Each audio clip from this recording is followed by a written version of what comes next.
Hello, my dear students, and welcome to Imavate Academy. My name is Sunando Devnath. So let us continue with the next lecture on this chapter, Work, Energy, and Power.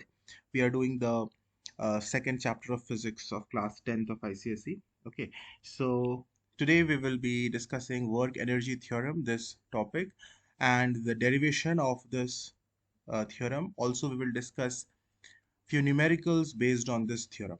Okay, so let me tell you people that if you haven't watched the previous lectures on this chapter, then you must watch them. The link of the playlist is given in the description box of this video. Without watching the previous lectures, don't proceed with the present one. Okay, with this one. Okay, so the topic is work energy theorem. I hope you people have taken out your notebook. All right, so that you can write down the notes and the numericals and solve the numericals along with me. चलो start करते हैं. ये एक theorem है which gives the relation between work and energy. Especially the energy which we are discussing here is the kinetic energy. Basically, this theorem tells us that there is a relation between the kinetic energy, in fact, change in kinetic energy of a body, and the amount of work done by a force on the body. So you must remember that मैंने पहले भी बोला हुआ है कि work और energy में कोई डिफरेंस नहीं है. अगर हम न्यूमेरिकल कर रहे हैं, जितना हम वर्क करेंगे उतना ही बॉडी में एनर्जी का चेंज होगा, या फिर हम बोल सकते हैं जितना बॉडी में एनर्जी है या एनर्जी का चेंज हुआ उतना ही अमाउंट ऑफ वर्क डन हुआ. बेसिकली ये थ्योरम यही कहता है. क्या कहता है? According to work energy theorem, the work done by a force on a moving body, कोई बॉडी मूव कर रहा है, उसके ऊपर कोई फोर्स लगा, तो उस फोर्स ने जितना वर्क डन किया that is equal to the increase in the kinetic energy of the body. कोई बॉडी है वो मूव कर रहा है, suppose this is a ball, it is in motion. Okay, इसका इनिशियल वेलोसिटी u है, इसके ऊपर फोर्स लगा, f फोर्स लगा, तो अभी इसका वेलोसिटी u से v हो गया. सेम बॉडी है, बॉडी का इनिशियल वेलोसिटी u था, अभी u से v हो गया. कब? जब फोर्स f लगा, फोर्स पुश किया तो उसका स्पीड चेंज हो गया ना. मान लो स्पीड इंक्रीज हो गया, सो u से v हो गया. तो जब स्पीड इंक्रीज हो गया तो काइनेटिक एनर्जी भी चेंज हो जाएगा, वो भी इंक्रीज हो जाएगा. तो जितना काइनेटिक एनर्जी इंक्रीज होगा ना एफ लगने के बाद, उतना ही अमाउंट ऑफ वर्क डन इस फोर्स ने किया है. This is what this theorem tells us. Now how we will prove it? देखो, प्रूव करेंगे. बहुत सिंपल सा प्रूफ है, बहुत इजी सा प्रूफ है. तो जो मैंने अभी भी बताया कि हम एक बॉडी को कंसिडर करेंगे, उसका मास है m, और वो मूव कर रहा है इनिशियल वेलोसिटी u से. जैसे मैंने अभी एक बॉल बताया था ना, द बॉल, इस बॉल का मास मान लो m है, और ये अभी इनिशियल वेलोसिटी u से मूव कर रहा है. ठीक है. Now when a constant force F is applied on the body, तो पहले तो स्टेटमेंट वही है, let a body of mass m be moving with initial velocity u. कोई डाउट नहीं है, u is the initial velocity of this body whose mass is m. उसके बाद इस पे फोर्स लगा कितना? F. A constant force F is applied on the body along its direction of motion. जिस डायरेक्शन में मोशन हो रहा है उसी डायरेक्शन में फोर्स लगा. So it produces an acceleration A. कितना acceleration प्रोड्यूस हुआ? A. F लगने के बाद acceleration प्रोड्यूस हुआ बॉडी में A. And the velocity of the body changes from U to V in moving a distance S. तो अभी बॉडी फोर्स F लगने के बाद थोड़ा आगे भी चला गया है, और अभी उसकी वेलोसिटी कितनी हो गई है? V हो गई है. पहले U थी, F फोर्स लगने के बाद V उसकी वेलोसिटी हो गई है. और इस दौरान यही सेम बॉडी है. I have drawn two different bodies, लेकिन टू डिफरेंट फिगर्स, लेकिन ये बॉडी टू डिफरेंट बॉडीज नहीं है. ये M और ये M दोनों सेम बॉडी है. ठीक है. वो कुछ समय बाद बॉडी यहाँ पे चली जाती है ना, F फोर्स लगने के बाद बॉडी यहाँ चली गई और उसकी वेलोसिटी सिर्फ चेंज हो गई, v हो गई. Are you able to understand? तो व्हाट इज द डिस्प्लेसमेंट या फिर distance covered by the body during this time? u से v होने में उसने कितना डिस्टेंस कवर किया? s डिस्टेंस हमने माना है. I hope all the symbols are very clear. एक बॉडी है m, वो मूव कर रहा है, इनिशियल वेलोसिटी u है, उस पे फोर्स, कांस्टेंट फोर्स F लगने के बाद उसमें एक्सेलरेशन हुआ A, और उसके वेलोसिटी चेंज हो गया, अभी बन गया V. इस दौरान U से V बनने में उसने कितना डिस्टेंस ट्रेवल किया? S. सिंपल. मैंने सारे सिंबल्स को एक बार फिर से रिपीट कर दिया. ठीक है. Now we know that the formula for force is mass into acceleration. Class 9th पढ़े होगे, Newton second law of motion, F is equal to ma. तो यहां पर जो हमने फोर्स लगाया F, that is nothing but ma, mass of the body, and उस बॉडी में कितना एक्सेलरेशन प्रोड्यूस हुआ, a। ठीक है, सो F इज ma। एक तो ये हमें इक्वेशन पता है, okay, that is written in equation 1, उसको हमने मान लिया। इक्वेशन 2 क्या कहता है, work done by a force, work done का फॉर्मूला है। तो वर्क डन का फॉर्मूला हम जानते हैं F इंटू एस होता है, जब हमारा इस केस में फोर्स का डायरेक्शन और डिस्प्लेसमेंट का डायरेक्शन सेम है, इसलिए कॉस थीटा यहाँ पर कॉस 0 डिग्री होगा एंड कॉस 0 डिग्री इज 1। ये सारी बातें हमने पहले डिस्कस कर लिया है वर्क टॉपिक जब हमने एलैबोरेटली डिस्कस किया था। तो यहाँ पर फोर्स और डिस्प्लेसमेंट सेम डायरेक्शन में है, इसलिए वर्क का फॉर्मूला होगा एफ एस। सिंपल, ये इक्वेशन 2 हमने मान लिया। ठीक है, तो तुम्हें दिख रहा होगा इक्वेशन 2 हो गया, ये इक्वेशन हो गया F is equal to m a. बड़ा सिंपल है। अब आगे क्या लिखा हुआ है, from the relation v square is equal to u square plus 2as। Now in class 9 you must have studied 3 equations of motion. उसमें जो थर्ड इक्वेशन ऑफ मोशन था वो यही वाला इक्वेशन था, v square is equal to u square plus 2as। इसी equation से अगर हम s को सब्जेक्ट बनाए, s को सब्जेक्ट बनाए मतलब समझ रहे हो कि s इज इक्वल टू, बाकी सब चीजों को हम दूसरे साइड भेज देंगे, s को इधर रखेंगे, तो क्या हमें मिलेगा, v square minus u square divide by 2a। ये मिलेगा कैसे, देखो बड़ा सिंपल है। पहले तो इस इक्वेशन को मैं लिख रहा हूँ, v square is equal to u square plus 2as। ये थर्ड इक्वेशन ऑफ मोशन था, है ना। तुम्हें याद होगा क्लास 9 में तुमने 3 इक्वेशन पढ़ा था मोशन का, v is equal to u plus a t, दूसरा पढ़ा था s is equal to u t plus half a t square, and ये जो तीसरा वाला है v square is equal to u square plus 2as। तो इसका हम यहाँ यूज करने वाले हैं। तो ये इक्वेशन को मैंने एक बार लिख दिया। अब मैं क्या कर रहा हूँ, इस यू स्क्वायर को उधर सेंड करूंगा, तो v square minus u square हो गया इज इक्वल टू 2as। अब मैं इस 2a को इधर सेंड करूंगा तो वो डिवाइड हो जाएगा, तो v square minus u square divided by 2a हो गया इज इक्वल टू s। इसी इक्वेशन को तो यहाँ लिखा हुआ है, s को लेफ्ट हैंड साइड लिख दिया है and v square minus u square by 2a को राइट हैंड साइड लिख दिया है, तो सेम चीज। ठीक है, तो s का वैल्यू हमें मिल गया। तो अल्टीमेटली तुम देखो हमें तीन चीजें यहाँ मिला, एक तो ये इक्वेशन हमें पता है F is equal to m a, दूसरा हमें W is equal to f into s, तीसरा अभी हमें क्या मिला, S is equal to v square minus u square divide by 2a। अब कुछ नहीं करना है, वेरी सिंपल। ये जो इक्वेशन तुम्हें दिख रहा है ना, इसमें F के जगह हम एम ए लिखेंगे क्योंकि F का मतलब एम ए है, एंड S के जगह हम ये वाला टर्म को लिखेंगे v square minus u square by 2a। तो ये इक्वेशन जो 2 है वो इक्वेशन है W is equal to f into s. F के प्लेस में हम लिख देंगे m a, because F is equal to m a हमने इक्वेशन 1 में लिखा, एंड S के प्लेस में हम लिखेंगे v square minus u square by 2a। यहाँ a एक कट जाएगा, तो ये हमारा वर्क डन है। अब अगर ध्यान से देखो तो ये m बाई 2, यहाँ पर तुम हाफ बाई 2 को ये जो डिवाइड बाई 2 है इसको अलग से हाफ लिख सकते हो, हाफ m, ये m है, और ये जो नीचे 2 है इसको हमने हाफ 1/2 लिखा है, और यहाँ क्या बचा हुआ है, v square minus u square, इसको हम यहाँ ब्रैकेट में लिखते हैं v square minus u square. ये मिल गया तुम्हें। और इसको अगर और हम सिंप्लीफाई करें, ब्रैकेट को खोल दे, तो हमें मिलेगा half M we square minus half M you square मिलेगा। हाँ, तुम्हें यहाँ क्या दिख रहा है, half M we square kinetic energy का फॉर्मूला है, काइनेटिक एनर्जी का फॉर्मूला होता है हाफ एम वी स्क्वायर। तो v यहाँ पर फाइनल वेलोसिटी है, इसलिए half M we square final kinetic energy, k final लिख रहा हूँ, minus half M you square, ये भी काइनेटिक एनर्जी है क्योंकि यहाँ पर भी u वेलोसिटी है लेकिन इनिशियल वेलोसिटी है, इसलिए ये भी काइनेटिक एनर्जी होगा लेकिन इनिशियल काइनेटिक एनर्जी। तो तुम्हें इक्वेशन क्या मिला, work done W is equal to the difference, the increase of kinetic energy, k final minus k initial, मतलब final kinetic energy minus initial kinetic energy, वही हमें मिला, and that is what work done on the body is.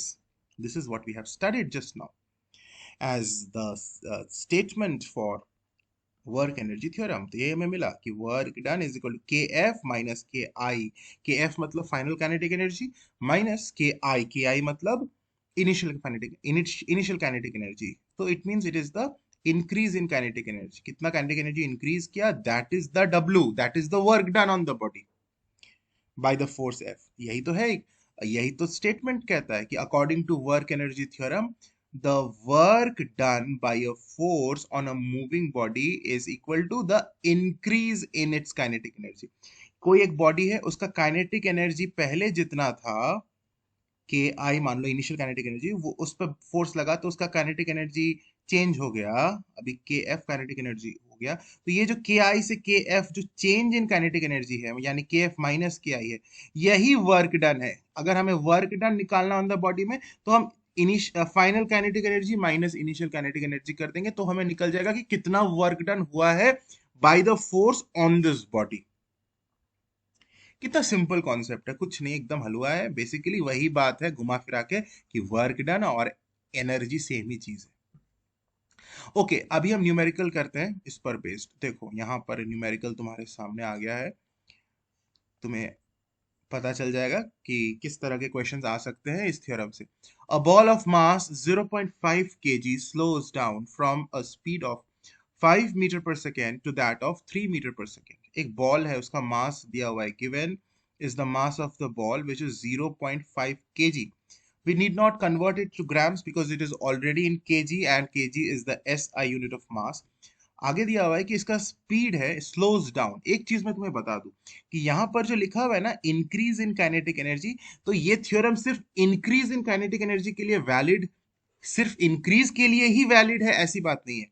यहाँ अगर kinetic energy decrease भी करेगा ना, तो भी ये सेम है, तो भी ये सेम थ्योरम अप्लीकेबल है। सिर्फ मतलब इस थ्योरम को हम यहाँ ऐसे भी पढ़ सकते हैं, according to the work energy theorem the work done by a force on a moving body is equal to the decrease भी हो सकता है, इंक्रीज और decrease in kinetic energy.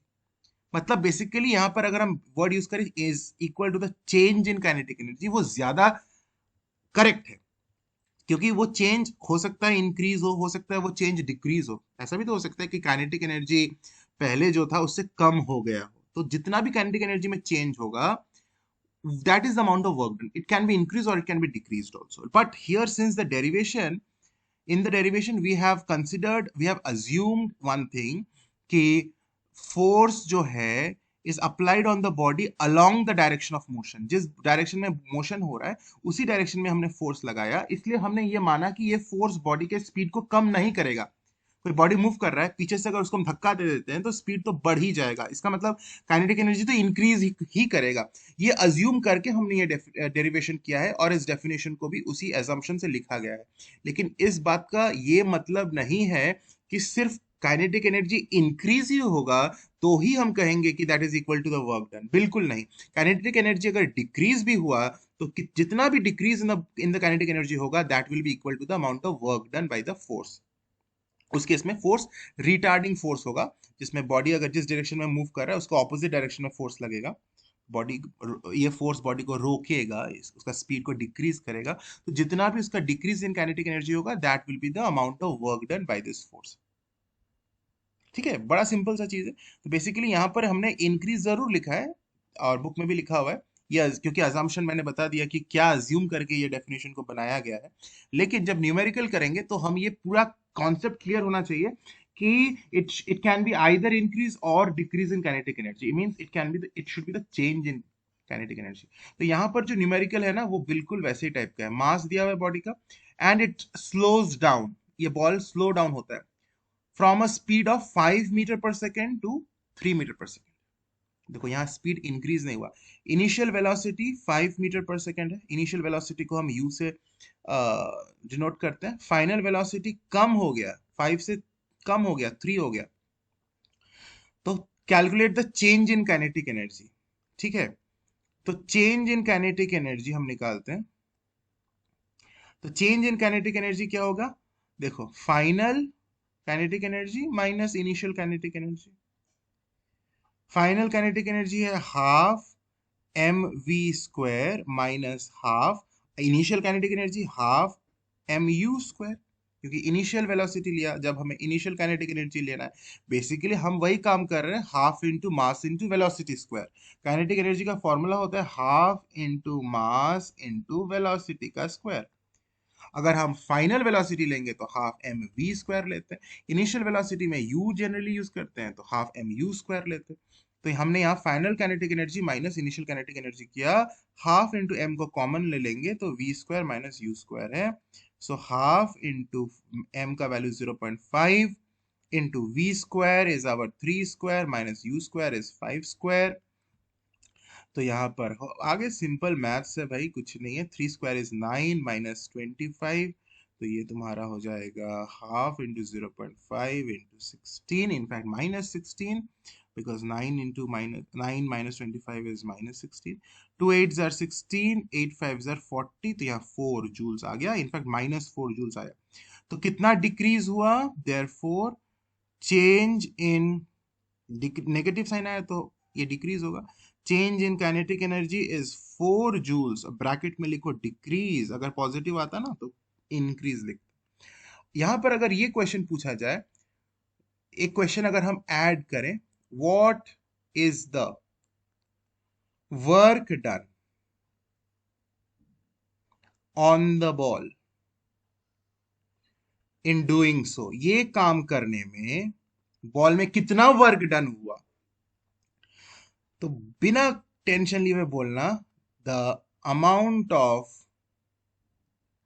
Work done on the ball, ये काम करने में मतलब इन वेलोसिटी को 5 मीटर पर सेकेंड से 3 मीटर पर सेकेंड करने में कितना अमाउंट ऑफ वर्क डन हुआ, सेम मैंने अभी भी बताया, जितना चेंज इन काइनेटिक एनर्जी हुआ उतना ही वर्क डन हुआ, 4 जूल ही होगा। यही तो वर्क एनर्जी थ्योरम हमें बताया है, इसीलिए ये बात मैंने तुम्हें यहाँ पे कॉन्सेप्ट को क्लियर कर दिया कि वर्क डन भी पूछेगा तो चेंज इन काइनेटिक एनर्जी होगा, चाहे इंक्रीज हो चाहे डिक्रीज हो, यहाँ पर डिक्रीज किया काइनेटिक एनर्जी। नेक्स्ट क्वेश्चन में चलते हैं। A truck weighing 1000 kgf changes its speed from 36 km per hour to 72 km per hour in 2 minutes. Calculate the work done by the engine and its power. देखो, तो यहाँ पर power का भी पूछा है। पावर का फॉर्मूला तुम्हें याद होगा, हमने पावर पर काफी सारे न्यूमेरिकल्स कर लिया है ऑलरेडी, है ना। अगर प्रीवियस वीडियोस नहीं देखे हो तो वो सारे लेक्चर्स है ऑलरेडी अपलोडेड। चैप्टर को पूरे सिस्टमेटिक वे में कर रहे हैं, पुराने लेक्चर्स को देखकर प्रोसीड करना बहुत इंपॉर्टेंट है। ठीक है, नीचे लिंक दिया हुआ है प्लेलिस्ट का, वहां से तुम्हें मिल जाएगा सारे लेक्चर्स, नीचे मतलब डिस्क्रिप्शन बॉक्स में। अ ट्रक वेइंग 1000 kgf, तो ट्रक का ना क्या दिया हुआ है, ट्रक का मास दिया हुआ है 1000 kg, और वेट के टर्म्स में बोलेंगे तो 1000 kgf। तो मास दिया हुआ है 1000 kg, right, very simple. F को हम इग्नोर करेंगे तो सिर्फ मास हमें दिखेगा 1000 kg, alright, very simple. It changes its speed from, उसका इनिशियल स्पीड कितना है 36 किलोमीटर पर आवर। गौर करना कि ये एस आई यूनिट में नहीं है, इसे मीटर पर सेकंड में हम कन्वर्ट करेंगे। Now you must know a small thing कि कभी भी किलोमीटर पर आवर को हम मीटर पर सेकंड में कन्वर्ट करते हैं तो किलोमीटर पर आवर को 5/18 से मल्टीप्लाई कर देते हैं। सिमिलरली ये भी तुम्हें याद रखना चाहिए कि कभी भी अगर जरूरत पड़े, अगर हम मीटर पर सेकंड को किलोमीटर पर आवर में कन्वर्ट कर रहे हैं तो मीटर पर सेकंड को मुझे 18/5 से मल्टीप्लाई करना होता है। Now, in this case, we need to convert kilometer per hour, that is 36 kilometer per hour, to meter per second. So we will multiply this 36 with 5/18. यही मैंने बताया ना, 5/18 से multiply करो kilometer per hour को, it will convert into meter per second. We need to make this conversion because things are in SI unit. Everything we will consider in SI unit. Mass को भी हमने kg में ले लिया, तो U और V भी हम मीटर पर सेकंड में लेंगे, टाइम को भी हम सेकंड में लेंगे, तो इस बाद में हमें 2 मिनट्स को भी सेकंड में कन्वर्ट करना पड़ेगा। एनीवे तो ये 18 2s are 36 and 5 2s are 10, so 10 metre per second आ गया। V का वैल्यू 72 किलोमीटर पर आवर है, एंड इस को भी हम 5/18 से मल्टीप्लाई करेंगे, तो 8 3s 18 3s 18 4s sorry, and 5 4s 20, तो 20 मीटर पर सेकेंड आ गया, सिंपल। अच्छा, दिस हैपन्स इन 2 मिनट्स, तो टाइम हमारा 2 मिनट्स है, इसको हम सेकेंड में कन्वर्ट करेंगे। 1 minute is 60 second, so 2 minutes is 2 into 60 seconds, which is 120 seconds। चलो, कुछ नहीं है, हलवा है। Now what have they asked, calculate the work done. देखो हमें जी का वैल्यू भी पता है, जी भी दिया हुआ है यहाँ पर, okay, 10 metre per second square. Now one thing, अगर हमें वर्क डन निकालना है तो वर्क डन का फॉर्मूला होता है F इंटू एस, लेकिन न तो हमें इस क्वेश्चन में फोर्स दिया हुआ है, न तो इस ट्रक का डिस्प्लेसमेंट दिया हुआ है, तो हम सिंपल जो F इंटू एस वो नहीं यूज कर सकते। तो हम कौन सा यूज करेंगे? Change in kinetic energy of the truck, that is the work done. Kinetic energy final minus kinetic energy initial. तो वर्क डन, अभी अभी ये जो फॉर्मूला आपने पढ़ा वर्क एनर्जी थ्योरम, वो फॉर्मूला को हम यूज करेंगे। वर्क डन निकालना, एफ इंटू एस नहीं कर सकते। तो बहुत सिंपल सा कॉन्सेप्ट है। जब हम फोर्स हमें नहीं पता, डिस्प्लेसमेंट नहीं पता, तो हम जो वर्क डन का जो जनरल फॉर्मूला है उसको हम यूज नहीं कर पा रहे। तो अभी अभी हमने जो पढ़ा कि काइनेटिक एनर्जी का जो चेंज होगा वही work done on the truck है, तो वही हम तो निकालेंगे। तो kinetic energy final minus kinetic energy initial, k f minus k i. तो के एफ वही formula, half M we square minus half M you square. Half m को क्या कॉमन ले लो, तो v square minus u square. अब तो हलवा है, हाफ इंटू एम है 1000 और वी स्क्वायर है तुम्हारा 20 स्क्वायर माइनस यू स्क्वायर है 10 स्क्वायर। तो half into 1000 into 400, 20 square is 400 minus 100, that means this is 300. So half into 1000 into 300, अब ये कट जाएगा, 2 15s are 30, 150, so 150000, and work done है तो joule, that means it is 1,50,000 joules. इसको काफी बड़ा नंबर दिख रहा है इसलिए ऐसे लिखेंगे तो अच्छा लगेगा, 1.5 into 10 to the power 5 joules. 1.5 into 10 to the power 5 joules लिख सकते हैं, दैट इज गुड। तो ये हमारा वर्क डन आ गया। अब हमें पावर निकालना है, एंड पावर का फॉर्मूला हम सब जानते हैं, वर्क डन अपॉन टाइम होता है। वर्क डन अपॉन टाइम, तो वर्क डन तो है हमारा 1.5 इंटू 10 टू द पावर 5। इसको हम, चूंकि हमें सॉल्व करना है तो हमें यहाँ पर मैं 115 के साथ 4 जीरो इसी नंबर को लिख रहा हूँ। और टाइम कितना दिया हुआ है देखना पड़ेगा, यस टाइम इज 120 सेकेंड्स, नीचे हमारा 120, जो भी आएगा वॉट में आएगा। Now when you solve this you will get the answer. इसको काटते हैं, 3 4s are 12, 3 5s are 15, 0 0 0, और ये 4 से कटेगा, 4 1s are 4 4, then you have 4 2s are 8, 4 5s are 20, and so 1250 watt. This is the power. How simple it is. So I hope you are getting the clear-cut concept about work energy theorem जो आज मैं यहाँ पढ़ाने का कोशिश कर रहा हूँ। नेक्स्ट न्यूमेरिकल में चलते हैं। How much energy is gained by a box of mass 20 kg when a man carrying the box waits for 5 minutes for a bus? देखो आंसर तो तुम्हें यहाँ दिख रहा है जीरो, लेकिन समझो क्यों वर्क डन जीरो है या क्यों एनर्जी जीरो है। देखो, how much energy is gained by a box, energy का मतलब ही होता है वर्क डन, है ना। मैंने बता दिया कई बार, energy and work done have no difference. तो इस केस में जब बॉडी में डिस्प्लेसमेंट ही ना हो तो वर्क डन क्या होता है? जीरो। एकदम first day lecture on this chapter, उसी में मैंने बताया था कि वर्क डन जीरो होगा अगर जिस बॉडी में फोर्स लग रहा है लेकिन बॉडी मूव ही नहीं किया, डिस्प्लेसमेंट ही नहीं हुआ, तो वर्क डन जीरो होता है। यहां पर लिखा हुआ है when a man carrying the box waits for 5 minutes for a बस, तो 5 मिनट वो वेट कर रहा है, खड़ा है एक जगह से, एक जगह पर खड़ा है बॉक्स को लेकर। Is carrying the box and is standing, waiting का मतलब होता है standing, is waiting for the bus. 5 minute खड़ा हो, चाहे 10 मिनट खड़ा हो, चाहे 1 घंटा खड़ा हो, चाहे चाहे सारा जीवन, पूरा जीवन ही वो खड़े रह जाए, तो भी वर्क डन जीरो होगा अगर मूव ही नहीं किया तो यहाँ पर वर्क डन अगर जीरो है एंड एनर्जी भी तो जीरो होगा, इसका मतलब energy gained by the box भी जीरो होगा, क्योंकि वर्क डन ही एनर्जी होता है। यहाँ पर हम ये अज्यूम, इस अब ये तुम नहीं बुद्धि ज्यादा लगाना कि सर वो तो बॉक्स को हाथ में लेकर खड़ा है और ग्राउंड से तो कुछ हाइट पर है बॉक्स। तो बॉडी में तो पोटेंशियल एनर्जी होगा ना, कोई आदमी अगर बॉक्स को लेकर खड़ा है तो वो तो ऐसा भी हो सकता है ना, सूटकेस है तो वो हाथ में पकड़ के खड़ा है and the box is at some height above the ground, तो बॉक्स में तो पोटेंशियल एनर्जी होगा सर, तो आप क्यों यहाँ पर एनर्जी का मतलब पोटेंशियल एनर्जी नहीं कंसिडर कर रहे हैं? देखो, ज्यादा बुद्धि नहीं लगाना है किसी क्वेश्चन में, यहाँ पर तुम्हें समझना है कि क्वेश्चन क्या तुमसे पूछना चाहता है। अननेसेसरीली क्वेश्चन को कॉम्प्लिकेट नहीं करना है। ओके, यहाँ पर वो पूछेगा how much is the potential energy और यहाँ पे वो हाइट ऑफ द बॉक्स बोलेगा, तब तुम्हें समझना है कि हाँ यहाँ पर मुझे उस तरह का कॉन्सेप्ट लगाना है। यहाँ पर जब वो बता रहा है कि वो वेट कर रहा है, कितना एनर्जी गेंड हुआ, तब तुम्हें ये समझ जाना है कि मुझे वहां पोटेंशियल एनर्जी के बारे में नहीं पूछा गया है। मुझे यहाँ ये पूछा गया है कि समझ जाना है कि अगर वेट कर रहा है मतलब यहाँ पे मुझे काइनेटिक एनर्जी की बात ही की जा रही है। यहाँ पर हमें ये नहीं सोचना है कि बॉक्स को वो ग्राउंड पे रखा है कि हाथ में पकड़ के खड़ा है। वहां पे वो बुद्धि तुम्हें नहीं जाना है, उतना कॉम्प्लिकेट क्वेश्चन को करना ही नहीं है। ओके, सो तुम्हें बुद्धि लगाने के लिए भी बुद्धि का इस्तेमाल करना पड़ेगा कि कितना बुद्धि मुझे यूज करना है। कई बार हम एक्सेस इंटेलिजेंट बनने की कोशिश में बेवकूफी कर देते हैं and we over interpret the question and we do not understand what the question wants to ask. Don't do that. यहाँ पर बड़ा सिंपल है, तो इसलिए ना बुद्धि का इस्तेमाल करने के लिए भी बुद्धिमान होना चाहिए।